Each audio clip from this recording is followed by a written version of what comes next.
मैं सभी दर्शकों से ये कहना चाहूंगा कि एक धाकड़ पॉलिटिकल डिबेट के लिए तैयार हो जाइए, क्योंकि दो धाकड़ प्रवक्ता इस वक्त हमारे साथ मौजूद हैं। भारतीय जनता पार्टी के राज्यसभा सांसद, राष्ट्रीय प्रवक्ता सुधांशु त्रिवेदी जी, बहुत बहुत स्वागत है आपका। और सुप्रिया श्रीनेत जी, कांग्रेस पार्टी की राष्ट्रीय प्रवक्ता, हमारे साथ मौजूद हैं, बहुत बहुत स्वागत है। सुधांशु जी, पहला सवाल आपसे। 380 सीटों पर चुनाव हो चुके हैं और आप लोगों ने यह दावा कर दिया है कि 270 सीटें हासिल कर ली हैं भारतीय जनता पार्टी ने, मोदी जी को पूर्ण बहुमत मिल गया है। इस दावे का आधार क्या है? देखिए, गृह मंत्री अमित शाह जी ने बहुत साफ कहा है, हमारी पार्टी का अपना असेसमेंट है और उसके आधार पर दावा है। और देखिए, हमारे दावे हमेशा लोगों को जल्दी समझ में नहीं आते हैं। जब 2014 था, हमने कहा 272 पार करेंगे, कितने लोग मानते थे? 272 पार किया। 2019 में कोई सर्वे दिखाइए जो हमें 270 भी दे रहा हो, हमने कहा 300 पार करेंगे, 300 पार किया। बंगाल में हमारी 2 सीटें थीं, अमित शाह जी राष्ट्रीय अध्यक्ष, उन्होंने कहा 20 आएंगी। जब उन्होंने प्रेस कॉन्फ्रेंस में बोला था, लोग कटाक्ष भरी मुस्कान से मुस्कुरा रहे थे, 18 आई। तो जो कहा है वो संकल्प करके दिखाते हैं इस आधार के ऊपर। लेकिन सुप्रिया जी, आपके नेता राहुल गांधी ने 150 सीटों में सिमटा दिया भारतीय जनता पार्टी को। 140 सीटें अखिलेश यादव देते हुए नजर आ रहे हैं। ममता दीदी ने कहा कि 190 से 200 सीटें। आपका मैं एक पोस्ट देख रहा था, आपने कहा 4 जून बीजेपी 0। ये कुछ ज्यादा नहीं हो गया? आप सबको मेरा नमस्कार। 400 पार का जो नारा था वो आप लोग गलत समझ लिए। 400 पार का नारा पेट्रोल के लिए था, आप सीट के लिए समझ लिए। 1000 पार करा दिया गैस, डीजल को पहुंचा दिया 90, तो जनता ने भी मन बना लिया है। और असलियत यह है कि 4 चरण के मतदान के बाद एक चीज शीशे की तरह साफ है कि 4 जून को ना भारतीय जनता पार्टी की सरकार बनेगी, ना मोदी जी प्रधानमंत्री बनेंगे। और मैं बताती हूं क्यों। 400 पार का ये जो नारा था, ये बीजेपी के किसी भी व्यक्ति से कैमरा ऑफ करके पूछिएगा, वो आपको बताएगा जबरदस्त बैकफायर किया। क्योंकि लोगों को संविधान को खत्म करने की जो साजिश थी वो समझ में आ गई। लोगों को समझ में आ गया कि ये आरक्षण खत्म करेंगे, लोगों को समझ में आ गया ये अभिव्यक्ति की आजादी खत्म करेंगे, तो जनता उठ खड़ी हुई। और 4 चरण के बाद ये साफ है कि मोदी जी की सरकार नहीं बन रही है। और आप लोगों एक बड़ा फैशनेबल सवाल पूछते हैं, अरे आप लोग जबरदस्ती संविधान को खतरे में बताते हैं। 48 घंटे पहले बरेली में, उत्तर प्रदेश में ही बरेली है, वहां पर एक दलित चौकीदार था वीरेंद्र कुमार। उसको रामपाल और वीर बहादुर, 2 होमगार्ड जो तहसीलदार के सुरक्षा कर्मी थे, उन लोगों ने बेरहमी से पीटा। और पीटते वक्त गाली देकर कहा कि अनाज लोगे भाजपा का और वोट दोगे किसी और को। तो एक दलित को जब आप वोट देने का भी अधिकार नहीं देंगे, तो वो आपकी ऐसी सिट्टी पिट्टी गुम कर रहे हैं कि इन लोगों को पता है पैरों के नीचे से जमीन खिसक चुकी है। 150 पार होने के लाले पड़े। अब मोदी जी भी अपने मंच से 400 की बात नहीं करते हैं, क्योंकि खामियाजा 4 चरण के बाद भुगत चुके हैं। तो ये इसी से आप लोगों ने ये अंदाजा लगा लिया कि 400 पार का क्योंकि नारा दे रहे हैं, इसलिए ये आएंगे तो संविधान बदल देंगे, आरक्षण खत्म कर देंगे, वोटिंग राइट छीन लेंगे, तानाशाही आ जाएगी। नहीं, हमने ये अंदाजा नहीं लगा लिया, जनता ने लगा लिया। अच्छा। हमें तो पता ही था ये क्या कर रहे हैं। आप जैसे प्रबुद्ध पत्रकार कौन से चश्मे से राजनीति देख रहे हैं मुझे नहीं पता, हो सकता है अच्छे नंबर वाले चश्मे से देख रहे हो, लेकिन आज जो इस देश में हो रहा है उस पर क्या बहस हो रही है? एक दलित चौकीदार को पीटा जा रहा है क्योंकि वो अपनी मर्जी से वोट डाल रहा है, उस पर कितने टीवी डिबेट हो रहे हैं। आज सवाल इस बात का है, कि एक आदिवासी के सिर पर भाजपा का नेता मध्य प्रदेश में पेशाब कर देता है, उस पर कोई टीवी डिबेट नहीं है। आज टीवी डिबेट इस बात पर नहीं है कि कोर्ट जिसके खिलाफ चार्जेस फ्रेम कर रहा है उसको, उसके परिवार को आप टिकट दे रहे हैं। कहां पर इस पे हो रहा है? आज डिबेट इस बात पर नहीं है कि एक बड़ी प्रबुद्ध पत्रकार को मोदी जी कहते हैं मैं हिंदू मुसलमान करूं तो मैं सार्वजनिक जीवन में रहने योग्य नहीं हूं। 24 घंटे में पलट गए, 24 घंटे में हिंदू मुसलमान करने लगे। जिस व्यक्ति का वजूद इस विषाक्त राजनीति के बल पर है, वो ऐसी बातें कहता है, आप लोग डिबेट नहीं करते। तो हमसे मत पूछिए, जनता को समझ में आ गया और जनता ही हिसाब कर रही है। सुधांशु जी, मुझे लगता है इसका जवाब देना चाहिए, क्योंकि ये हिंदू मुसलमान वाली जो बात हुई, प्रधानमंत्री नरेंद्र मोदी ने महाराष्ट्र में एक चुनावी रैली को संबोधित करते हुए कहा कि कांग्रेस पार्टी ये चाहती है कि इस देश का जो बजट है उसका 15% मुसलमानों पर खर्च किया जाए। और मैं जब मुख्यमंत्री था तब भी ये थॉट सामने आई थी, लेकिन हम लोगों ने विरोध किया और उसके बाद ये मुमकिन नहीं हो पाया। अब फिर कांग्रेस पार्टी के लोग अगर सत्ता में आ गए तो यही करेंगे। देखिए, वो जवाब देने से पहले संख्या का भी बता दूं। देखिए कितनी विविधतापूर्ण संख्याएं हैं। अखिलेश यादव 140, राहुल गांधी 150, प्रियंका जी 180, ममता बनर्जी 195 से 200, केजरीवाल 230। अरे भाई कोई नीलामी लग रही है क्या? इतना एक, इतना दो, फिर रेट बढ़ गया। इससे समझ में आता है गठबंधन का नेता तो छोड़िए, संख्या पर एक मत नहीं है, खाम खाम हवा में लट्ठ बांध रहे हैं। हमारे यहां एक ही नेता, एक ही विचार और एक ही संख्या, कोई किंतु परंतु और दुविधा नहीं है। अब दूसरी बात बताता हूं, जो संविधान की बात कही। संविधान जानते हैं संविधान किसके जमाने में खतरे में आ चुका था, बदला जा चुका था? मैं आपसे पूछना चाहता हूं, संविधान के अनुसार भारत की हाईएस्ट एग्जीक्यूटिव बॉडी क्या है? Union cabinet. उस यूनियन कैबिनेट के ऊपर नेशनल एडवाइजरी काउंसिल किसने बनाई? संविधान को आपने तार तार किया ना। भारत का प्रधानमंत्री मिलता था, जब कोई विदेश का राष्ट्राध्यक्ष आता था, दर्जनों वीडियो अवेलेबल हैं कि वो सोनिया गांधी जी से मिलता था, जो कैबिनेट रैंक में थी। सोचिए, भारत के संविधान में के अनुसार सर्वोच्च संस्था कैबिनेट द्वारा पारित प्रस्ताव को तार तार करके फाड़ के फेंक दिया गया। यह भारत के संविधान के साथ था।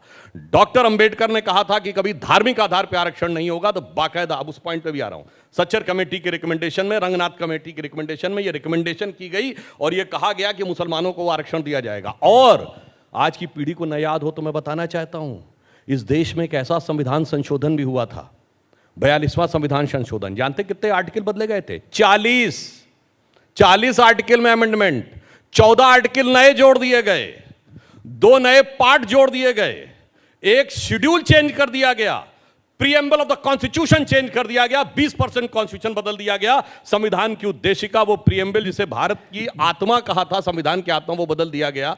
तो कहे नहीं, कर चुके हैं।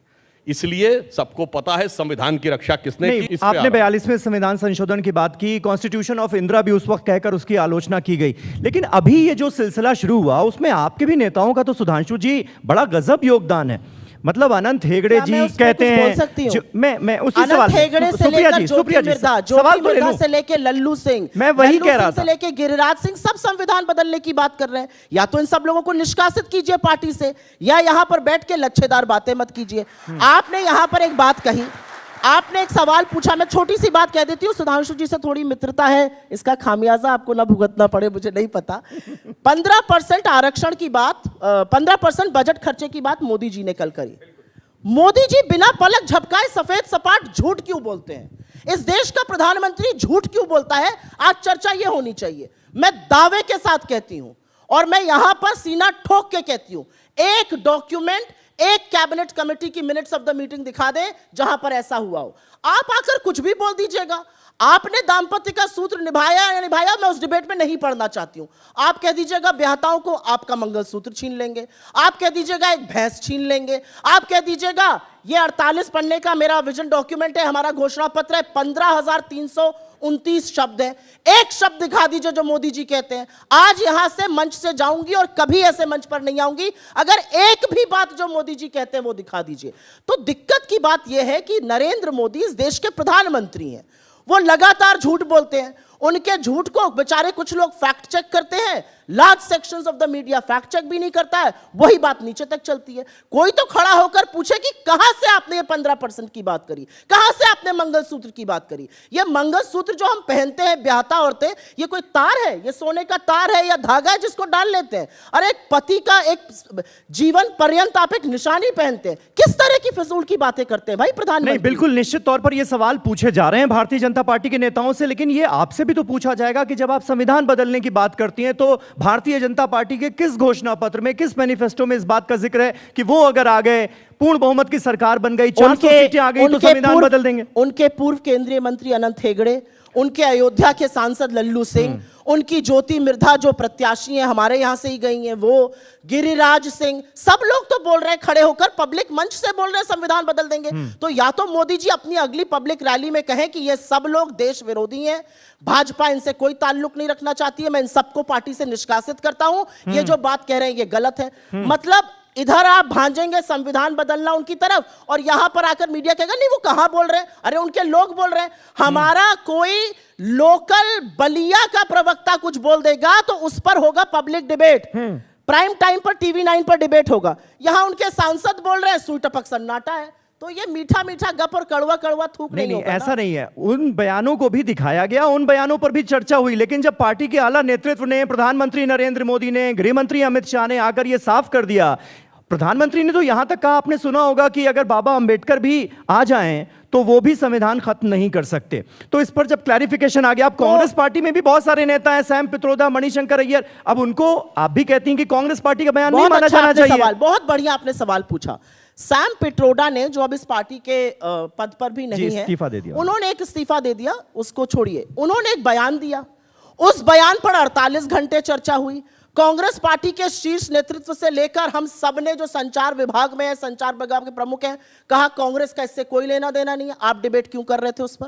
आप 48 घंटे तक क्यों राहुल गांधी की फोटो लगाकर डिबेट नहीं, कर वो रहे थे? इसलिए कर रहे ये थे दोहरा मापदंड सुप्रिया है जी, कि नहीं है? नहीं तो सुप्रिया जी, आपने कितने डिबेट नहीं किए आपने सवाल लल्लू पूछा, सिंह? मैं एक बता मिनट। दूं। वो आपने इसलिए नरेंद्र कर रहे मोदी थे क्योंकि जब प्रधानमंत्री ने वेल्थ डिस्ट्रीब्यूशन वाला बयान दिया, आप टाइमिंग देखिए, उसी वक्त पर सैम पित्रोदा नमूदार बहुत होते अच्छी हैं बात है। और कहते हैं कि वहां पर 45%, अरे तो 55% वाला समीर जी, वो विरासत टैक्स दिया बहुत जाता है। आपने मेरे सवाल का जवाब खुद ही दे दिया। कैसे? जिस समय प्रधानमंत्री ने यह कहा, उन्होंने ये कह दिया। जिस समय हम कह रहे हैं कि ये संविधान बदलने वाले, इनके लोग कह रहे हैं संविधान बदलना है, आपने तो जेपी नड्डा और नरेंद्र मोदी की फोटो लगाकर डिबेट नहीं किए। आपने तो नहीं बोला कि लल्लू सिंह आपके सांसद ने कैसे कहा, आपने तो नहीं बोला अनंत हेगड़े ने कैसे कहा, आपने तो नहीं बोला चलिए, गिरिराज यही सिंह ने इसी कैसे इसी कहा, क्यों सवाल नहीं से कहा? इसी सवाल से ये चर्चा शुरू हुई थी। सुधांशु जी, मैं आपसे यही कहने जा रहा था कि आपकी पार्टी के तमाम नेता जब खुद पब्लिक मंचों पर इस तरह के बयानात देंगे कि 400 सीटें दीजिए, हमें संविधान बदलना है, बड़ा फेरबदल करना है, तो फिर चर्चा तो वहां से शुरू हुई ना। ये हमारे नेताओं के तो किसी बयान को लेकर कह रहे हैं, मैंने तो इनके कृत्य बता दिए। इन्होंने कहा कोई बलिया का नेता बोल देता है तो ऐसा होता है। बताइए, राहुल गांधी पर्ची फाड़े थे, वो बलिया के नेता थे? ये बताइए, नेशनल एडवाइजरी काउंसिल की चेयरमैन सोनिया गांधी जी जो कोई छोटा मोटा नेता थी, उनकी बड़का बड़का फोटो लगती थी और प्राइम मिनिस्टर की छोटका छोटका फोटो लगती थी। मतलब कैबिनेट रैंक जिसको है उसकी फोटो बड़ी लग रही है और उनकी फोटो छोटी लग रही है। और एक तब दिखा संविधान दीजिए है। सुधांशु जी, एक फोटो दिखा दीजिए। चलिए। हम और आप राजनीतिक मंच साझा नहीं करेंगे, ये यहां पर कह रही हूं। एक फोटो दिखा दीजिए जहां पर सोनिया जी की बड़ी फोटो हो और मनमोहन सिंह जी की छोटी फोटो। मतलब सोनिया जी की छोटी फोटो एक थी। दिखाइए। मैं अभी आपको 10 वीडियो दिखाता हूं जहां पुतिन से हाथ मिला रही है पहले सोनिया जी और यूं पीछे खड़े हुए हैं। जहां के ऊपर सुनिए, यूपीए की अभी चेयरपर्सन है दिखाएं, अभी सोनिया दिखाएं गांधी। यूपीए एक चेयरपर्सन। मिनट। यूपीए की सुनिए, चेयरपर्सन थी बांग्लादेश सोनिया की गांधी। प्रधानमंत्री से वो आप कले भी नहीं लच्छेदार है। बातें ये करते पीछे हैं। असलियत ये आप लच्छेदार बातें करते हैं। मेरी बात दर्शकों से कहता हूं, जाके यूपीए चेक कर की लीजिए। चेयरपर्सन सोनिया चलिए, गांधी, अच्छा, अगर चलो, कोई अब- डिग्निटरी आ रही है, उनसे अब मिल रही है, चलिए। आपको क्या अब दिक्कत है? चलिए मैं जवाब देता हूं। ठीक है, मोहन एक- एक- भागवत एक- को एक- आप क्यों एक- बिठाते हैं? एक- क्या है मोहन भागवत? आप बीच में आ आप मुझे गए। इस बात का जवाब दीजिए। अरे, आपको सोनिया आप गांधी से सुनिए आपत्ति है? भाई। एक मिनट। सोनिया अब गांधी तो देखिए, इतना राजनीतिक बोलने के व्यक्ति बाद है। फिर भी तो सुप्रिया बोलिए। जी, एक-एक करके ना। सोनिया गांधी राजनीतिक अपने व्यक्ति है। अपने टर्न पे। चलिए मैं कोट करता हूं। सोनिया जी की उपस्थिति में मनमोहन सिंह जी ने प्रणब मुखर्जी की पुस्तक विमोचन के समय कहा कि जब मैडम ने मुझसे कहा कि प्रधानमंत्री बनना है तो मैं प्रणव दा के पास गया। मैंने प्रणव दा से कहा, प्रणव दा आप मुझसे अधिक योग्य हैं, प्रणव दा आप सबसे अधिक योग्य हैं, मगर मैडम ने मुझे आदेश दिया है प्रधानमंत्री बनने के लिए, बड़का कौन छुटका कौन बताइए। यह तो उनकी उपस्थिति में बोला है, प्रणब मुखर्जी की पुस्तक विमोचन में बोला है, खुद डॉक्टर मनमोहन सिंह ने बोला है। तो ऐसा है कि इस प्रकार के तर्क उतर्क करके इसको बचाया नहीं जा सकता, सबको पता है। और डॉक्टर मनमोहन सिंह ने अपने जमाने में खड़े होकर पार्लियामेंट में बोला है कि 100 जवाबों से अच्छी है मेरी ये खामोशी जिसने न जाने कितने सवालों की आबरू रख ली, वो सबको पता है। अब हम आते हैं आगे की बिंदु उसी पे। सदन में, एक मिनट, अरे, उसी सदन सुप्रिया में जी। सुषमा स्वराज जी ने बोला है, नहीं, मैं एक बीच मिनट। में नहीं बोल रहा उसी था। सदन में सुषमा आपने स्वराज जी बेटा- ने बोला है, तू इधर उधर की बात न कर, ये बता कि कारवा क्यों लुटा। 20 करोड़ रोजगार देना था, 15 लाख सबके अकाउंट में डालना था, किसान की आय दुगनी करनी थी, 100 स्मार्ट सिटी बनानी थी, पेट्रोल डीजल का दाम 35 पर लाना था, रुपया डॉलर 1 कराना था, ठीक है, चीन को लाल सुप्रिया आंख जी। दिखानी थी। ये सब कुछ नहीं हुआ। चलिए, तू थोड़ा इधर सवाल उधर जवाब की हो बात जाए, न थोड़ा कर, सवाल जवाब ये हो जाए। बता कि एक मिनट, कारवा सुप्रिया अब जी, अपने अपने टर्न में सुधांशु बोलिए जी, तो बेहतर रहेगा। आप आपने तो क्या बहुत सुधांशु शुक्रिया। जी से सवाल आपने तो क्या करने बोलने दीजिए दीजिए मुझे, सुप्रिया जी। ए सुनिए, कह रहे थे कारवा लुट गया, कहते थे एसबीआई एलआईसी बर्बाद हो गया। अभी चेक करिए जाके, पिछले क्वार्टर में भारत की सबसे ज्यादा प्रॉफिट मेकिंग कंपनी कौन है, इवन इंक्लूडिंग प्राइवेट, रिलायंस से भी ज्यादा प्राइवेट कंपनियों ज्यादा 22,000 करोड़ रुपए का एसबीआई ने क्या कहते कारवा लुट गया, हाईएस्ट प्रॉफिट गेन किया है। ये है इनकी। अच्छा सुधांशु जी, और ये सुनिए, फिर मुझे ये बताइए। देखिए आपने अपने टर्न पे बोलने अच्छा, दिया। नहीं नहीं पूरी सुप्रिया जी, बात प्लीज, करें, या तो बीच- सुधांशु बीच जी को में। कंप्लीट करने दीजिए, फिर मेरा मैं सवाल। ये कहने का प्रयास कर रहा हूं कि ये जो लोग का हल्ला मचाते हैं, एक्चुअली में इनको पता ही नहीं होता है कि नीचे की जमीन का आधार क्या है। इन्होंने कहा इकोनॉमी, अब बता रहा हूं, पेट्रोल डीजल खोलिए अपना अपना मोबाइल में, अभी से कहता हूं, 2004 में कितने का था डीजल? 22 रुपया। 2014 में हमारी सरकार आई 52 रुपया। कितना राइज हुआ? 220%। आज कितना है डीजल? 87 रुपए। कितना राइज है? 65%। अब सुनिए, 90 रुपए। अरे सुनिए ना, तो कितना हुआ? चलो 90 है तो कितना हुआ? 70%। 70% हुआ ना आपके में 210%। और सुनिए, पेट्रोल कितना था 2004 में? 32 रुपया। जब हमने छोड़ा, जब इन्होंने छोड़ा 67 रुपया। कितना राइज हुआ? 210%। आज कितना है? 97 रुपए, 60%। बोलिए, आपके जमाने में दो गुनी महंगाई बढ़ी है। किसी भी चीज पर चुनौती से कहता हूं, आइए दूध के दाम देख लीजिए। अच्छा, ठीक है, नहीं सुप्रिया जी, नहीं इसी पर एक मेरा काउंटर सवाल है। 1 मिनट सुधांशु जी, इसी पर एक काउंटर सवाल है। और सुन लीजिए। नहीं सुप्रिया जी प्लीज, आज जाइए, गैस का एलपीजी सिलेंडर 2004 में 281 रुपए, जनवरी 2014 में 1241 रुपए, आज 947 रुपए। बताइए किसके जमाने में? सुधांशु जी, यानी आप ये कह रहे हैं कि महंगाई की आपने दर आज 5%। इनके कोई 5 साल बता के जाएं जब 5% से कम हो। चुनौती के साथ कहता हूं, कोई 5 साल बता के जाइए आपके शासनकाल में जब 5% से कम। अब मैं जरा 2-4 बातें सुधांशु जी से कह दूं। आप मेरे ट्रैप में फंस गए। पूछिए कैसे? आप एसबीआई एलआईसी की बात करने लगे। एसबीआई एलआईसी की बात हमने कब करी थी? जब अडानी महाघोटाले की बात करी थी। अब तो देश के प्रधानमंत्री कह रहे हैं कि अडानी और अंबानी बोरों में भर भर के, टेम्पो में लाद लाद कर काला धन बांट रहे हैं। आपका इस पर क्या वक्तव्य है? मुझे बताइए। अगर देश के प्रधानमंत्री इतना बड़ा इल्जाम लगा रहे हैं, इतनी गंभीर बात कर रहे हैं, तो ईडी, सीबीआई, इनकम टैक्स सांप सूंघ गया सबको, कोई जा ही नहीं रहा है। अरे अगर टेम्पो नहीं पकड़ेंगे मोदी जी तो कहां तक टेम्पो पहुंच जाएंगे? चलिए इस संदर्भ में बात करी गई थी। तो जब आप कहते हैं ना, जब हम बात करते हैं तो हमने विवश कर दिया कि 10 साल बाद नरेंद्र मोदी को उसी भ्रष्टाचार पर बोलना पड़ा जिस भ्रष्टाचार की हम बात करते थे। वही अडानी अंबानी पर वो हमला। वैसे सिर्फ एक बात बोलता हूं, असलियत यह है कि जो सिलेंडर 400 का था उसको 1100 कर दिया, जो पेट्रोल 70 का था उसको शतक पार करा दिया, आटा दही पर जीएसटी लगा दिया। अरे प्रभु, पढ़ाई दवाई पर जीएसटी लगा दिया। ये हाल आपने महंगाई का कर दिया है। आज गाना बदल गया है। पहले गाना था सखी सैया तो खूबे कमात है, महंगाई डायन खाए जाते। आज दूसरा गाना चल रहा है, सखी सैया तो नईखे कमात है, महंगाई डायन खाए जाते हैं। असलियत ये है। अब सुनिए, 2 लाइन बोलता हूं भाई। सब अपने अपने मोबाइल खोल के चेक करिए। जनवरी 2014 में 1241 का सिलेंडर था। झूठ बोलते हैं कि 400 का था। 400 का सब्सिडी का सिलेंडर था। 400 और सब्सिडी के सिर्फ 6 सिलेंडर मिलते थे। सब्सिडी अक्टूबर 2024 में खत्म हो गई। डब्ल्यूटीओ के साथ एग्रीमेंट किया था। अब ऐसे तो हम कहें कि हम उज्ज्वला में मुफ्त का सिलेंडर देते हैं, अब मुफ्त से 1000 रुपए हो गया। इसलिए जो मार्केट रेट था उसकी बात करिए। अब सुनिए, अंबानी अडानी, बड़ी मजेदार बात सुनिए। राहुल गांधी तो खाली एक सांसद हैं। नेता प्रतिपक्ष कौन है? अधीर रंजन चौधरी। उनका वीडियो याद है जब उनसे पूछ रहा है जर्नलिस्ट, आप इतना बोल रहे थे और इतना बोल रहे थे, तो अब जब आप लोग बोलना बंद कर दिए तो क्या कुछ मिल गया क्या? तो हंसते हुए कह रहे हैं, जब मिल जाता हमको तो हम भी बोलना बंद कर देते हैं। याद करिए जाके वो वीडियो में, हवा में नहीं बोल रहा हूं। और वो टेक्निकली नेता प्रतिपक्ष यानी राहुल गांधी सीनियर। मगर क्या बताएं, नेता प्रतिपक्ष की फोटोवा नहीं आती है मैनिफेस्टो पे।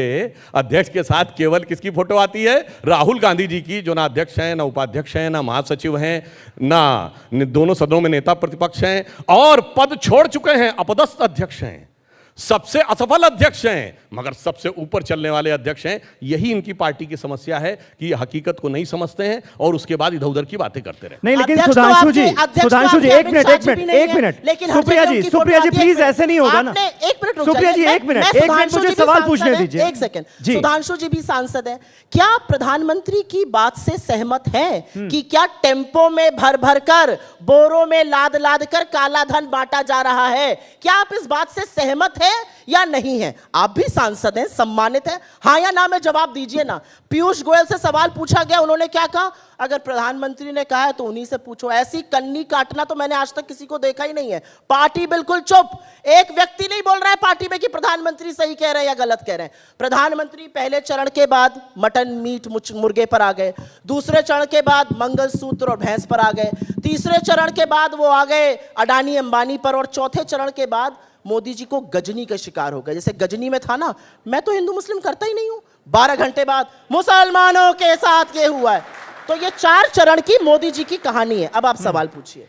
सुधांशु जी अब इसका जवाब दे दीजिए। अरे अभी सुप्रिया सुनिए जी ने फिर भैया, पूछ दिया, फिर मैं सवाल इनके लूंगा। तो इतने नोट पकड़े गए कि टेम्पो क्या ट्रकों में ना पाए। 350 करोड़ रुपए याद है अडानी, धीरज अंबानी साहू की जानी चाहिए, के, ईडी भैया की जानी ट्रक में चाहिए। भर के ना 350 करोड़ आ पाए, उतने पकड़े गए 100 करोड़ के लगभग। कहां पकड़े गए? बंगाल में पकड़े गए, कर्नाटक में पकड़े गए, झारखंड में अभी फिर पकड़े गए। अरे आंखों के सामने दिख रहा, उसके बाद बचने का प्रयास करते हैं। और इसीलिए ये लोग सिर्फ कैश पैसे पे राजनीति करना चाहते हैं, इसीलिए इनको इलेक्टोरल बॉन्ड नहीं चाहिए। वही दौर चाहिए 2014 से पहले, जिसका कि इनकी पार्टी एक पैसे का हिसाब नहीं दे सकती। ऐसा तो नहीं 2014 से पहले चुनाव नहीं लड़े जाते थे, हवाई जहाज से लेकर सारी चीजों का खर्चा कौन देता था? एक पैसे का हिसाब नहीं है। आज कम से कम ऐसी पारदर्शी स्थिति तो लाए थे कि हिसाब है, अगर सरकार चाहे, कोर्ट चाहे तो हिसाब मांग सकता है। इनके टाइम में तो मांग ही नहीं सकते, सब तो इधर से आया उधर चला गया, क्या बताएं। इसलिए आगे सुधांशु आप जी पूछ लीजिए। अभी 400 पार से बात शुरू हुई थी। आप ही की पार्टी के नेता असम के सीएम हिमंता बिस्वा शर्मा कहते हैं कि 400 सीटें इसलिए चाहिए क्योंकि जैसे राम मंदिर बनाया अयोध्या में राम जन्मभूमि पर, वैसे ही कृष्ण जन्मभूमि मंदिर देखना चाहते हो या नहीं देखना चाहते हो? ज्ञानवापी में मंदिर देखना चाहते हो या नहीं देखना चाहते हो? फिर आप ही लोग कहते हैं कि धर्म के आधार पर हम राजनीति नहीं करते, धर्म के आधार पर हम वोट नहीं मांगते। तो ये क्या है फिर? देखिए, राम मंदिर किस बात का प्रतीक था? मैं आपसे कहना चाहता हूं 500 वर्ष के संघर्ष का ही प्रतीक नहीं था। 1000 साल के बाद विंध्य के उत्तर में, यानी विंध्य के दक्षिण भारत में तो बड़े बड़े हमारे मंदिर मान बिंदु केंद्रों पर रहे थे। विंध्य के उत्तर में भारत के किसी मान बिंदु तीर्थ के ऊपर पहली बार भव्य मंदिर बना है। यह भारत के अंदर आए हुए सांस्कृतिक चेतना के बदलाव का प्रतीक था। इसलिए कृष्ण जन्मभूमि या काशी विश्वनाथ का विषय जो कोर्ट में विचाराधीन है, हमें पूर्ण विश्वास है कि अंततः वो भी हमारे पक्ष में आएगा और भारत की सांस्कृतिक चेतना उस रफ्तार से आगे बढ़ेगी जिसे हम कह सकते हैं अरुण गगन पर महाप्रगति का अब ये मंगल गान उठा और करवट बदला अंगड़ाइली सोया हिंदुस्तान उठा। अब मगर मैं एक सुनिए, मगर इनका क्या है सुनिए, इन्होंने राम मंदिर का न्योता लौटा दिया। अरे आप नहीं आते, कोई आपके यहां शादी का न्योता देता है, आप जाए ना जाए, पर ये तो नहीं लिख के देते मैं नहीं आऊंगा आपकी बेटी की शादी में, लिख के दिया। और मैं कोट करना चाहता हूं, राम मंदिर तो नहीं आए, बाबर की कब्र के ऊपर 1959 में नेहरू जी गए, बाबर की कब्र पे 1968 में इंदिरा गांधी गई, बाबर की कब्र पे मनमोहन सिंह के साथ ये गए राहुल गांधी 2005 में। और मैं बताना चाहता हूं, मैं कोट कर रहा हूं, नटवर सिंह जो इनके विदेश मंत्री रहे, उन्होंने अपनी किताब one life is not enough में लिखा है कि जब इंदिरा जी सामने खड़ी हुई थी, उन्होंने सर झुकाया बाबर की कब्र पे, मैं उनसे चंद फीट दूर खड़ा हुआ था और उन्होंने लौट के मुझसे कहा कि ऐसा लगा कि सदियां सिमट कर एक ब्लर्ड विजन के अंदर आ गईं। और उन्होंने कहा कि बाबर को श्रद्धांजलि देना अपने आप में एक रेयर अनुभव था और इंदिरा जी के साथ रेयरेस्ट ऑफ द रेयर था, जिन्होंने बाबर की कब्र पे जाके सिजदा किया, उन्होंने राम मंदिर का लिखित में लौटाया। इसलिए यह अंतर की बात है और इसमें से कोई बात गलत हो तो बताइएगा। आपके विदेश मंत्री ने अपनी किताब one life is not enough में क्लियर कट लिखा है। ये तो आपने किताब की बात कर ली, मैं तो तथ्य कुछ बता देती हूँ, किताबों पर नहीं जाती हूँ। किताब तो हो सकता है मैं आपके बारे में, बीच में मत बोलिए, किताब तो हो सकता है मैं आपके बारे में कल कुछ लिख दूं, अब आप उससे सहमत हो असहमत हो मुझे नहीं पता, मुझे बोलने दीजिए। मिनिस्टर की विजिट है, इसमें कौन सी सुधांशु जी बहुत जलेबी बना ली, अब मुझे बोलने दीजिए। जलेबी क्या बनाई? नहीं कहते। अब बोलिए, पहले आप कैमरा नीचे रखिए, मैं बात कर रही हूँ। पहले आप नीचे रखिए फिर मैं बात करूंगी। जलेबी बनाओ चाहे, अरे उनको देखिए एक्साइटेड ना होइए, रखिए नीचे, सुनिए मेरी बात। आपके पास डॉक्यूमेंटेड हिस्ट्री मैं बता रही हूं। बिना न्योता लपके बिरयानी और सिवई खाने गए हमारे देश के प्रधानमंत्री लाहौर, क्यों गए? बिना न्योते के आईएसआई को पहली बार हिंदुस्तान की सरजमी पठानकोट पे किसने बुलाया? आपकी सरकार, आपके प्रधानमंत्री ने। असलियत यह है, अडवाणी जी पाकिस्तान गए, क्यों गए? शिरकत करने, क्यों गए? सिर झुकाने उस जिन्ना के सामने जिसने यहां पर हिंदुस्तान पाकिस्तान का बंटवारा किया। आपकी असलियत यह है कि जब हमारे लोग, जब इस देश की जनता अग्रसर थी और अंग्रेजों को करो या मरो का नारा देके देश से खदेड़ रही थी क्विट इंडिया मूवमेंट में, आप जिन्ना के लोगों के साथ, मुस्लिम लीग के साथ सरकार चला रहे थे, गलबैयां कर रहे थे। आप तो फजलुल रहमान के साथ लगे हुए थे जिसने प्रस्ताव पारित किया था पाकिस्तान के बनने का। तो असलियत यह है कि यहां पर मत बोलिए। आपने इस देश की सामाजिक चेतना की बात करी, उस पर चर्चा होनी चाहिए। सामाजिक चेतना बिल्कुल जरूरी है। सामाजिक चेतना और एक हिंदू होने के नाते मैं बहुत अपमानित और बहुत उद्वेलित महसूस करती हूं जब मैं ज्योतिर्मठ के शंकराचार्य का कल का बयान सुनती हूं, जहां पर वो कह रहे हैं कि देश में डर का माहौल है, मुझ तक को डराया जा रहा है, मुझ तक को धमकाया जा रहा है, इसलिए मैं अपने अनुयायियों से कहता हूं ज्यादा मेरे आसपास मत रहो, तुम्हारे ऊपर भी पुलिस और प्रशासन हावी हो जाएगा। ये हमारे धर्म के शंकराचार्य कह रहे हैं। आपने राम मंदिर का इनॉग्रेशन किया, बहुत अच्छी बात है, हम सबके आराध्य हैं, मर्यादा पुरुषोत्तम है, उनकी मर्यादा का एक अंश आप में नहीं है, वो अलग बात है। राम ने तो कहा रामायण में क्या कहा वाल्मीकि जी ने, दैहिक दैविक भौतिक तापा, राम राज नहीं कहूं व्यापा। आपने तो उस रामायण को भी झुठला दिया। आप ना गरीबों की बात करते हैं, ना शोषितों की करते हैं, ना वंचितों की करते हैं, ना किसी और की करते हैं। मैं आपसे एक बात पूछना चाहती हूँ, कितने शंकराचार्य, एक मिनट, कितने शंकराचार्य वहां दिखे? इस देश की पहली महिला आदिवासी राष्ट्रपति क्यों नहीं दिखी? वही नहीं जिस सदन में आर्टिकल 5 में कहता है कि पार्लियामेंट का मतलब है राष्ट्रपति और लोकसभा और राज्यसभा, उसके इनॉग्रेशन में आपने महामहिम को क्यों नहीं बुलाया? आपने शिलान्यास में दलित राष्ट्रपति को क्यों नहीं बुलाया? किस तरह की बात करते हैं? और एक बात इलेक्टोरल बॉन्ड पे आपको थोड़ा सा आईना दिखा देता हूं। सुप्रिया जी, इसी पर राम मंदिर पर ही सुप्रिया जी बाबर से भाग गए। सुप्रिया जी, राम मंदिर पर ही कि प्राण प्रतिष्ठा कार्यक्रम से कांग्रेस पार्टी ने दूरी क्यों बनाई? जरूरी है इलेक्टोरल बॉन्ड पे इधर उधर की बात मत करिए। इलेक्टोरल बॉन्ड पे सुप्रीम कोर्ट ने आपकी कलई खोली और कहा यह गोरख धंधा बंद होना चाहिए। चंदा दो धंधा लो, वसूली रैकेट चल रहा है, ईडी सीबीआई इनकम टैक्स जा रही है, चंदा आ रहा है, बंद हुआ जा रहा है। आपने तो हिंदू धर्म में होने के नाते कहती हूं बीफ की कंपनी तक से चंदा लिया है कि स्वयंभू हिंदू धर्म के ठेकेदार बनते हैं आप। शर्म कीजिए आप लोग। आपने तो गौकशी के जो लोग करते हैं उस कंपनी तक से चंदा लिया। आप क्या बात करेंगे? अच्छा सुप्रिया जी, भैया मैं बोल सकता हूं, सुप्रिया जी चुनावी रैली है कि वही बोलती रहेंगे? अरे एक सवाल समझाऊं। अरे भैया सुनिए, ये तरीका ठीक नहीं है, लगातार बोल रही है, लगातार डिस्टर्ब कर रही है, सवाल का जवाब मैं बोल रही हूं। सुप्रिया जी, मैं आप दोनों से गुजारिश करना चाहूंगा, प्लीज अपनी अपनी बारी में बोलें, ऐसे हमारे दर्शकों के लिए समझना मुश्किल होगा। प्राण प्रतिष्ठा कार्यक्रम का आपने जिक्र किया, प्राण प्रतिष्ठा कार्यक्रम में कांग्रेस पार्टी ने दूरी बनाकर क्या उसका नुकसान हो सकता है कांग्रेस पार्टी को? ऐसा आपको अब लगने लगा है? क्योंकि आप ही की पार्टी के नेताओं की एक लंबी फहरिस्त है, जो पार्टी छोड़ता है कहता है कि वो रामलला के दर्शन हम करने चले गए या जाने वाले थे और इसलिए हमें असहज किया जा रहा था पार्टी में। इस तरह के आरोप तो वो तमाम नेता लगा रहे हैं जो कि आपकी पार्टी छोड़कर अब बीजेपी में जा चुके हैं। कांग्रेस छोड़ के भाजपा में जा रहे हैं, उनको एक शब्द हिंदू धर्म में तिलांजलि देना, उनको तिलांजलि दे देनी चाहिए। इसलिए दे देनी चाहिए, अगर आप विचारधारा का इतना बड़ा समरसॉल्ट करने को तैयार है तो जो आप बोल रहे हैं मुझे उस पर विश्वास नहीं है। मैं सीडब्ल्यूसी की मेंबर हूं, सोशल मीडिया डिजिटल प्लेटफॉर्म्स की हेड हूं, नेशनल प्रवक्ता हूं। मैं गई थी राम मंदिर का दर्शन करने, मेरे सारी लीडरशिप को पता था। मुझसे उन्होंने पूछा कैसा था, कैसा रहा तुम्हारा एक्सपीरियंस? मुझसे तो किसी ने कुछ नहीं कहा। विक्रमादित्य सिंह जी गए, उनको चुनाव लड़ा रहे हैं। अखिलेश प्रताप सिंह जी गए, उनको चुनाव लड़ा रहे हैं। दीपेंद्र हुड्डा गए, उनको चुनाव लड़ा रहे हैं। अविनाश पांडे गए, वो अभी भी प्रभारी महासचिव है। मोना मिश्रा गई, वो अभी भी सीएलपी है। ये कौन से लोग हैं भाई? प्राण प्रतिष्ठा का न्योता तो सोनिया जी को, आप हमें जाएंगे, और मल्लिकार्जुन खड़गे जी को आया था। मुझे ऐसा लगता है कि जहां पर शंकराचार्यों का सम्मान नहीं है, जहां पर हिंदू धर्म की रीति रिवाज नहीं निभाए गए, वहां पर हमारा जाना उचित नहीं था। समय पड़ने पर हमारा शीर्ष नेतृत्व बिल्कुल जाएगा। लेकिन जिन लोगों की आप बात कर रहे हैं, इसमें क्या बड़ी बात है? एक्सपीरियंस बहुत अच्छा था, इसमें कौन सी बात है? ये जो हिंदू धर्म है ना, ये 2014 से पहले नहीं आया है। 2014 से पहले यहां बैठे हुए हिंदू अल्लाह अल्लाह नहीं करते थे, राम का नाम ही जपते थे, भगवान का नाम ही जपते थे। ये सुन लीजिए, मंदिर कैसा लगा आपको? स्वयंभू ठेकेदारों की असलियत ये है कि चंदा देने के लिए बीफ कंपनी से भी चंदा दे रहे हो, तो धर्म के स्वयंभू ठेकेदार नहीं। सुप्रिया जी, आप गई, आपके तमाम सहयोगी भी गए, कई नेता गए कांग्रेस पार्टी के, बिल्कुल सही आपने कहा। कैसा लगा राम मंदिर? भव्य लगा, दिव्य लगा? अच्छा लगा, मुझे लगा अच्छा लगा। लेकिन जहां पर जो छत्र था, जहां पर रामलला की स्वयंभू मूर्ति थी, अगर वहां बनता तो और भी अच्छा लगता। अच्छा लगा। हिंदू धर्म के हम सब लोग हैं, हिंदू धर्म के अनुयायी हैं, हम बिल्कुल भगवान राम को मानते हैं, लेकिन हम भगवान राम के चरित्र को मानते हैं, उनकी मर्यादा को मानते हैं, उनकी प्रतिष्ठा को मानते हैं। हम उस हिंदू धर्म को मानते हैं जिसमें कहा जाता है यत्र नार्यस्तु पूज्यन्ते रमन्ते तत्र देवता। हम उस भाजपा को नहीं मानते हैं जहां IIT BHU में लड़की का बलात्कार होता है, बीजेपी चुप। वहां पर ब्रजभूषण शरण सिंह के ऊपर आरोप लगते हैं, टिकट लड़के को मिलता है, चार्जेस फ्रेम हो गए। हम उस भाजपा को नहीं मानते हैं, एक मिनट, जो कि हमारी बेटियों के साथ गलत करती है और संरक्षण देती है आरोपी को। यह बिल्कुल गलत है।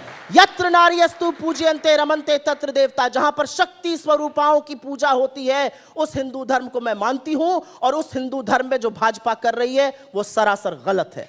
चलिए सुधांशु जी, ये तो कहा सुप्रिया श्रीनेत जी ने कि मंदिर उनको अच्छा लगा।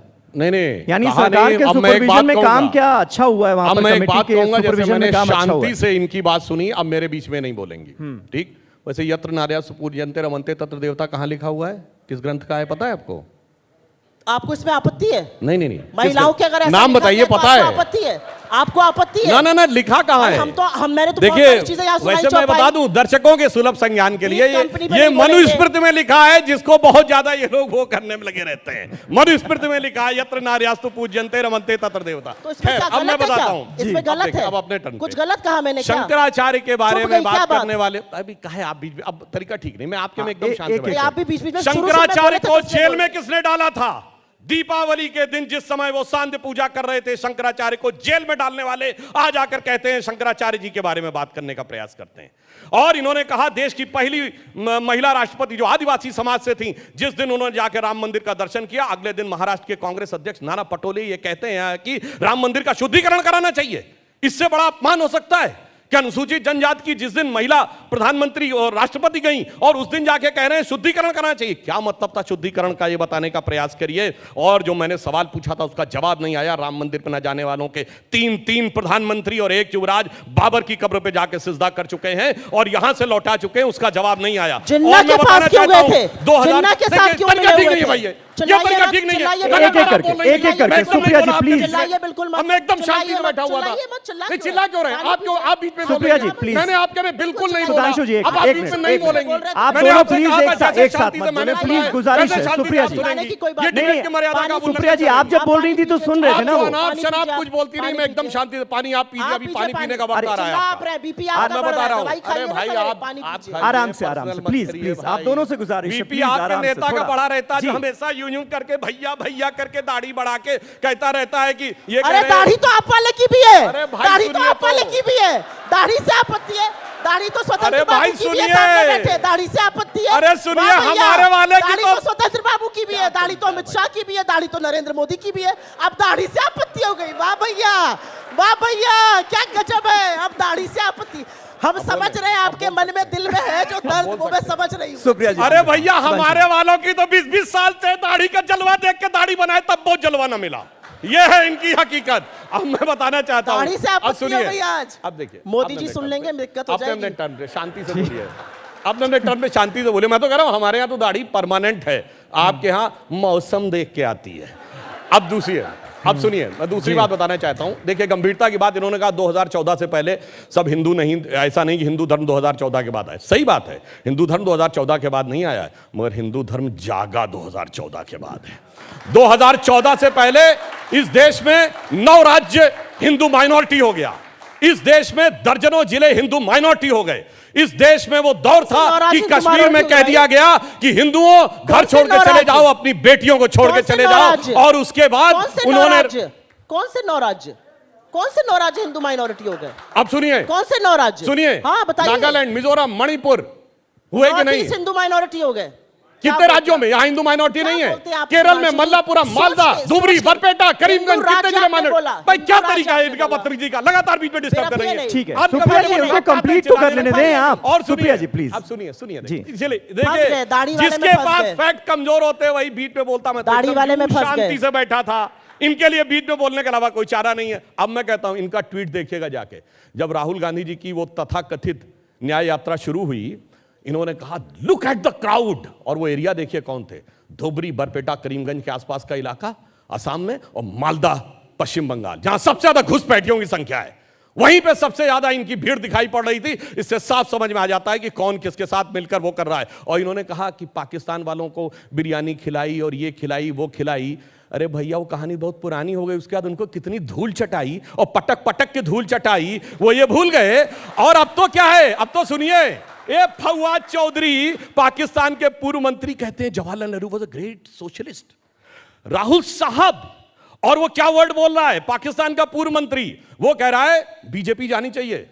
मोदी हटना चाहिए, उसके बाद जो मर्जी हो कर लेना। क्यों नहीं कांग्रेस ने बोला कि mister Fawad Chaudhry mind your business, आप कौन होते हैं हमारे में बोलने वाले, ये पाकिस्तान वाले मिठाई तो इनको खिला। नहीं, लेकिन सुधांशु जी, आज तो हकीकत ये है। पाकिस्तान का जिक्र हुआ तो मैं बता दूं, एक मिनट, पाकिस्तान का जिक्र हुआ, आपकी पार्टी के तमाम बड़े बड़े नेता जो हैं वो ये कह रहे हैं कि 400 पार इसलिए चाहिए क्योंकि पीओके को वापस लाना है, पीओके हमारा है, पीओके को वापस लाना है। कपिल सिब्बल साहब ने आज ही पूछा है कि अगर 400 पार नहीं हुए तो पीओके वापस नहीं लाएंगे क्या? देखिए, जब से हमारी सरकार आई है हमने हालात क्या किया है। पिछले 10 साल भारत के इतिहास के इकलौते 10 साल हैं जब हमने पाकिस्तान से कोई ऑफिशियल बायलैटरल डायलॉग नहीं किया, कोई औपचारिक द्विपक्षीय वार्ता नहीं की। और उसके बाद हालात क्या हैं कि पीओके में खुद नारे लग रहे हैं कि हमें हिंदुस्तान के साथ होना चाहिए। उसके बाद हमने हालात वो किए बगैर बात किए हुए कि पाकिस्तान की नेशनल असेंबली, वहां के मेंबर ऑफ पार्लियामेंट ने उस समय के फॉरेन मिनिस्टर शाह महमूद कुरैशी साहब को कोट करते हुए कहा कि शाह महमूद कुरैशी साहब बैठे हुए थे, पाकिस्तान के आर्मी चीफ आए और उनके पैर कांप रहे थे। उन्होंने कहा खुदा का वास्ता है अभिनंदन को वापस कर दो वरना शाम तक इंडिया अटैक कर देगा। अरे पैर कांपने की बात तो सन 71 में नहीं हुई, हमने वो करके दिखाया। और आज स्थिति यह है, आज स्थिति यह है, सबसे बड़ी बात हमने जानते क्या कर दिखाई, मैं यहां के लोगों को बताना चाहता हूं। अरे हम बचपन में बहुत सुनते थे कि राम मंदिर बनेगा तो मिडिल ईस्ट पेट्रोल देना बंद कर देंगे। आज राम मंदिर बन रहा है और यूनाइटेड अरब अमीरात के साथ भारत यूरोप यूएई कॉरिडोर भी बन रहा है। आज राम मंदिर भी बन रहा है और सऊदी अरब के क्राउन प्रिंस मोहम्मद बिन सलमान G20 के बाद एक दिन भारत में रुकते हैं व्यापार पे बात करने के लिए। ठीक है। और राम मंदिर भी बन रहा है और अबू धाबी में मंदिर भी बन रहा है। और पाकिस्तान का हमने हालात जानते क्या किया कि उसका सबसे खासम खास यूनाइटेड अरब अमीरात, हम सफर, हम निवाला, हम प्याला, हम राज, जिसके लिए वो चाहता था कि ये समर्थन देगा धारा 370 पे, उसने मोदी जी को highest civilian award order of Zayed दे दिया। सऊदी अरब ने उसका साथ नहीं दिया। आज हमने पाकिस्तान की इंटरनेशनल पॉलिटिक्स में वो गत करके रखती है कि वो कह रहा होगा इस भरी दुनिया में कोई भी हमारा ना हुआ, गैर तो गैर थे, अपनों का सहारा ना हुआ। पर सुप्रिया जी भी आप मानती हैं क्या ये कि दुनिया में आज अपना दमखम भी दिखा रहा है भारत और अपनी सांस्कृतिक विरासत का सम्मान भी कर रहा है? सुधांशु जी, हम प्याला हम निवाला की बात कर रहे थे। काश इसी तकरीर से, काश इसी जज्बे से चीन का नाम आपके प्रधानमंत्री ले पाते। असलियत यह है कि 20 जाबाजों की गलवान में शहादत हुई और प्रधानमंत्री ने कहा कोई घुसा हुआ नहीं है। 20 कोर कमांडर लेवल की बातों के बाद, वार्ताओं के बाद हम 2020 की यथावत स्थिति नहीं बना पाए। हम चीन से $200 बिलियन का ट्रेड कर रहे हैं, लोगों की आंख में धूल झोंक रहे हैं टिकटॉक बैन करके। अरे असलियत यह है कि चीन आपके घर में घुसा हुआ है। सारा का सारा लद्दाख सड़कों पर है, वहां पर लोग आमरण अनशन कर रहे हैं। आप वहां जाने की भी जरूरत नहीं समझते हैं। कश्मीर की बात करते हैं, चुनाव नहीं लड़ पा रहे वहां पर, 3-3 सीटों पर उम्मीदवार नहीं उतार पाए। अरे इतना बढ़िया था तो कश्मीर में चुनाव लड़के दिखाते ना, काहे भाग गए? असलियत यह है कि पाकिस्तान की चर्चा होनी चाहिए जब पाकिस्तान के 2 टुकड़े किए इंदिरा गांधी ने सेना के शौर्य और पराक्रम के बल पर। सारा विश्व एक तरफ था, आंख में आंख डाल के पाकिस्तान के 2 टुकड़े करके बांग्लादेश को जन्म दिया। आपकी तरह कोई घुसा हुआ नहीं है कहकर चुप नहीं बैठी। चीन को सबक सिखाइए, मैं आज कहती हूं, पूरा विपक्ष आपके साथ है। चीन का नाम नहीं लेते हैं भाई। अरे वहां अरुणाचल में आपका सांसद कह रहा है अरुणाचल में गांव बसा रहे हैं। नेपाल ने अपने करेंसी नोट पर हमारी जगह लगा दी, हम चुप रहे। बांग्लादेश कॉक्स बाजार में सबमरीन बनाने की परमिशन दे रहा है, हम चुप बैठ रहे। असलियत यह है ब्रिक्स के नए सदस्य हमारी यूएनएससी को रोक रहे हैं, हम चुप बैठे हुए। किस तरह की बातें आप लोग करते हैं? असलियत यह है कि लच्छेदार बातें करना एक चीज है। हमारा विदेश मंत्री पॉडकास्ट में, जिस पॉडकास्ट में साहब भी जाते हैं, कहता है हम छोटी इकोनॉमी है, चीन बड़ी इकोनॉमी है, हम उससे कैसे लड़ेंगे? आप सेना के शौर्य और पराक्रम पे आपको भरोसा नहीं है, आप सेना का मनोबल तोड़ने का काम करते हैं। 2020 की यथावत स्थिति ना बनना, बार बार चीन कहता है, आपका प्रधानमंत्री भी तो कहता है कोई घुसा हुआ नहीं है। चीन का नाम क्यों नहीं लेते हैं? और पाकिस्तान की बात कृपया करके वो लोग ना करें, नाम ले लूं, अनुमति हो तो। करके वो लोग ना लें कि पाकिस्तान का नाम, जो असलियत में पाकिस्तान जाकर जिन्ना की मजार पर मत्था टेकते हैं। ये काम मत कीजिए। चलिए, वक्त हमारे पास थोड़ा सा कम है। सुधांशु जी जल्दी से एक कमेंट आप। देखिए, अब मैं अपेक्षा करूंगा जैसे मैंने शांति से सुना है, अब जैसा मैंने शांति सुना वैसे सुनेंगे। देखिए, इनको क्या भरोसा है, गलवान में हमारे 20 सैनिक बलिदान हुए, गोली नहीं चली, हैंड टू हैंड फाइट में। और चाइना ने अपने एक भी मारे गए सैनिक तो छोड़िए, घायल सैनिक की भी लिस्ट नहीं जारी की। आपको यह आंकड़ा यकीन का लगता है कि 20 लोग हाथ की फाइट में मारे जाएं, उधर से एक भी मारा ना जाए, एक घायल भी ना हो? उस चीन के आंकड़े पे इनको भरोसा है। सोचिए, ये देश की सेना के साथ क्या बर्ताव करना चाहते हैं, और राहुल गांधी कहते हैं कि हमारे सैनिकों को पीट रहे थे। चीन के आंकड़े पे और भरोसा नहीं है, फिर आप अपनी बात मत सेना के करिए। आंकड़े पे भरोसा है। आप देखिए, आप बोल रही थी, अपनी सेना के आंकड़े पे मैंने गलत मत डिस्टर्ब नहीं कहिए। किया। हमने तो बिल्कुल कहा हमारे 20 सैनिक थे, उनका पूरे सम्मान के साथ उनके गांव तक ले जाके अंतिम संस्कार कराया गया। मगर ये चीन के बारे में कहते हैं, आज जाके जरा चीन की हालत देख लीजिए। चीन की सबसे बड़ी रियल एस्टेट की कंपनी एवरग्रांड बैंकक्रप्ट हो चुकी है। चीन की 18 रियल एस्टेट कंपनियां डिफॉल्टर हो चुकी हैं। चीन में पिछले क्वार्टर में 2 क्वार्टर पहले डिफ्लेशन था। अगर आप देखें, इस समय चीन से ज्यादा रेमिटेंस पिछले क्वार्टर में भारत के स्टॉक एक्सचेंज में आया है। जो फॉरेन से रेमिटेंस आया, $111 बिलियन का एनआरआईज के द्वारा भारत में चीन से ज्यादा आया है। और सुनिए, अब पहली बार ऐसा हुआ है कि चीन की आईफोन की फैक्ट्री चीन के बाहर दुनिया में कहीं बनी है तो भारत में आके बनी है। उससे चीन को कोई नुकसान नहीं हुआ होगा। अब मैं बताना चाहता हूं, जो इन्होंने बड़े गर्व से कहा कि पाकिस्तान के टुकड़े इंदिरा जी ने किए थे, मैं दर्शकों से कहना चाहता हूं, पूरी दुनिया खिलाफ नहीं थी। सोवियत रूस हमारे साथ खड़ा था, आधा दर्जन बार वीटो करके खड़ा था। और मैं पूछना चाहता हूं, अगर इतना शौर्य था तो 93,000 प्रिजनर ऑफ वॉर हमने छोड़े बांग्लादेश में। पीओके क्यों नहीं सॉल्व कराया, वो छोड़िए। 54 हमारे प्रिजनर ऑफ वॉर जो पाकिस्तान में थे, यानी वेस्ट पाकिस्तान में, आज के पाकिस्तान में, वो क्यों नहीं छोड़े गए। और मैं दर्शकों से कहता हूं, जरा एक फूड फॉर थॉट देता हूं, इसलिए छोड़िए। थोड़ा सा कम है, किसने बनवाया उसके लिए बहुत सी पुरानी आर्काइव्स हैं। This is a wrong debate, you have to give me a word. आप उनसे खत्म लास्ट कमेंट फिर, अरे भाई, लास्ट आप कमेंट कितना जल्दी बोल से। चुकी हैं, सबसे आप ज्यादा इससे पूरी बात बात होने दीजिए मेरी। सुप्रिया जी, मेरी मुझे पूरी बात वाइंड अप होने करना है। दीजिए। असलियत अरे ये है भाई, कि मेरी चीन पूरी के बात होने साथ- दीजिए। नहीं, क्या होगी तरीका है सुधांशु जी, चीन वक्त के की साथ- थोड़ी सी कमी है। जी जी, चीन जल्दी के से। साथ $200 बिलियन का धंधा आप करते हैं। चीन को पैसा आप दे रहे हैं, अपनी सेना को वहां पर वो एग्रीमेंट सूट आप करता है। करते हैं। असलियत यह है कि चीन का नाम प्रधानमंत्री नहीं लेते हैं। महाबलीपुरम में शहनाई जरूर सुनी, साबरमती में झूले की पींग जरूर लगाई, लेकिन चीन का नाम नहीं लेते। अरे आपके प्रधानमंत्री इस देश के मणिपुर में जो साल भर से जल रहा है, वहां जाने की हिम्मत नहीं करते। चीन का नाम क्या लेंगे। चलिए, बहुत बहुत शुक्रिया, बहुत बहुत रुकिए भाई, शुक्रिया, तरीका ठीक नहीं है, बहुत रुकिए। बहुत शुक्रिया आप रुकिए। दोनों का। सुधांशु जी, भाई, ये तरीका ठीक नहीं, मैं एक लाइन को जवाब देना जी, चाहूंगा। एक लाइन, जल्दी एक लाइन बोलता हूं, सुनिए। मणिपुर नहीं आप जाएगा, बोल दीजिए, आप बोल दीजिए, मणिपुर भाई, जब जाइएगा तरीका- अब नहीं। आप आप सीखे लास्ट चलाइए। वर्ड उनको दीजिएगा तो फिर मुझे फिर ब्रेक लेना पड़ेगा। मुझे ब्रेक लेना पड़ेगा। जी, started with him, you have to end with आपने इतना- जी, इतना अगर वो आपने इतना बोलेंगे लंबा फिर मैं बोला। भी बोलूंगी। ए, क्यों ये याद बच्चों रहे। की तरह आपके लड़ने दोस्त लगती हैं है भाई? सुधांशु जी, ना, 10 ना, सेकंड तो- अगर कमेंट कर लेंगे। अरे लड़की वो लड़ सकती चलिए, है, 10 प्रियंका सेकंड, गांधी नहीं 10 लड़ सेकंड, पाएगी। सुधांशु जी, 10 सेकंड, सुप्रिया इस जी। देश का प्रधानमंत्री मणिपुर कब अरे जाएगा। सुनिए, मैं बता एक रहा साल हूं। से मणिपुर जल रहा है। इस देश के प्रधानमंत्री के अंदर मणिपुर जाने की हिम्मत नहीं है। जल्दी से, मणिपुर जल्दी जाने से, की 10 हिम्मत सेकंड, नहीं है। सुधांशु जी। मणिपुर कब जाएंगे, मैं दोनों बात का डेट और जवाब टाइम देता हूं। बताइए। अरे अरे सुनिए। प्रधानमंत्री डिबेट से भाग रहे हैं, मणिपुर जाने की बोलने हिम्मत तो नहीं है। दीजिए सुप्रिया ये जी उनको। असलियत है। जी, वो बोलेंगे फिर मैं भी आपने बोलूंगी। बहुत सवाल लड़ती पूछा है है, जवाब भाई। अरे भाई, मैं भी जवाब नहीं बोलूंगी। लेंगी आप। वो बोलेंगे बोलेंगे। फिर ये मैं तो भी कमाल की बात होगी आप सर। अरे भाई। डिबेट कर रहे हैं ना, आपने उनसे आपने डिबेट शुरू उन्हीं से किया। सवाल पूछा ना। आपने डिबेट उनसे शुरू किया। सुनिए खत्म भाई, करिएगा। इंडी गठबंधन की हालत है कि असलियत एक में है इस वो देश का लड़की प्रधानमंत्री है मणिपुर स्वाति नहीं जा मालीवाल, सकता वो है। पिट सकती है। मणिपुर नहीं जा सकते प्रियंका हैं। गांधी लड़की मणिपुर है, क्यों नहीं वो जाते लड़ नहीं हैं? सकती, ये लड़ सकती है। मणिपुर क्यों नहीं जाते हैं। काहे चिल्ला रही मणिपुर इतना क्यों भाई? नहीं जाते हैं। चलिए। मणिपुर कब जाएंगे। मणिपुर चलिए, इस कब बहस जाएंगे? का अंत नहीं हो इसका सकता, जवाब और दीजिए। मैंने इसीलिए मणिपुर पहले कब ही ये कहा था जाएंगे? कि बहुत मणिपुर धाकड़ कब डिबेट जाएंगे? होने वाली है। बहुत बहुत शुक्रिया, बहुत भाई, बहुत ये शुक्रिया। तरीका ठीक नहीं मणिपुर कब जाएंगे? है। लगातार चीखें मणिपुर चिल्लाते कब रहेंगे, उसके बाद जाएंगे? कहेंगे शुक्रिया। मणिपुर कब This is not the जाएंगे। way. मणिपुर कब जाएंगे। आप जवाब ही देने मणिपुर रहेंगे कब और उसके बाद जाएंगे? चिल्लाएंगे। मणिपुर कब क्या बचकाना जाएंगे। स्टाइल? सुप्रिया जी, मणिपुर कब रिपीट क्यों कर रही हैं आप? मणिपुर एक कब लाइन बोले। जाएंगे। आप मणिपुर रिपीट कब क्यों कर जाएंगे? रही हैं? जी, मणिपुर कब जाएंगे। अब ये होता आप है, डिबेट आपका मुझे बढ़ाइएगा तो डिबेट मैं भी वाइंड अप बढ़ाऊंगी। करनी है, चलो। जल्दी से, वक्त आप खत्म हो रहा है। डिबेट सुनिए, मैं बढ़ाऊंगा। मैं इनसे कहता हूं, इन्होंने मणिपुर दिल्ली कब में मणिपुर को जाएंगे? लेकर हल्ला मचाया। मणिपुर कब इम्फाल में जाएंगे? बताइए, मणिपुर मणिपुर कब सरकार के जाएंगे? खिलाफ एक प्रदर्शन मणिपुर बताइए। कब जाएंगे? मणिपुर सरकार के खिलाफ एक मणिपुर नोटिस कब बताइए। जाएंगे? मणिपुर सरकार के मणिपुर खिलाफ एक कब प्रदर्शन जाएंगे? बताइए। मणिपुर सुप्रिया जी, कब प्लीज, जाएंगे? ऐसे नहीं होगा। सुप्रिया जी, मणिपुर ऐसे कब नहीं होगा, जाएंगे? ऐसे नहीं होगा, ऐसे नहीं। मणिपुर कब बहुत बहुत जाएंगे? शुक्रिया, बहुत बहुत राहुल शुक्रिया आप गांधी सभी का हमारे साथ इस मणिपुर चर्चा में कब जुड़ने के जाएंगे? लिए। राहुल गांधी सुधांशु मणिपुर जी, कब जाएंगे। मणिपुर से भागेंगे डिबेट से सुधांशु जी, भागेंगे। जल्दी से, क्या लास्ट याद कमेंट, दिखाते? Last Manipur comment. कब जाएंगे। अरे आप जवाब वो ही ले जल्दी रहा से हूं करेंगे तो सुप्रिया मैं भी जी। कर- ना, no, उनको you cannot बोलने give तो me the दें last आप। word, no. अरे मणिपुर कब जाएंगे। मणिपुर कब जाएंगे।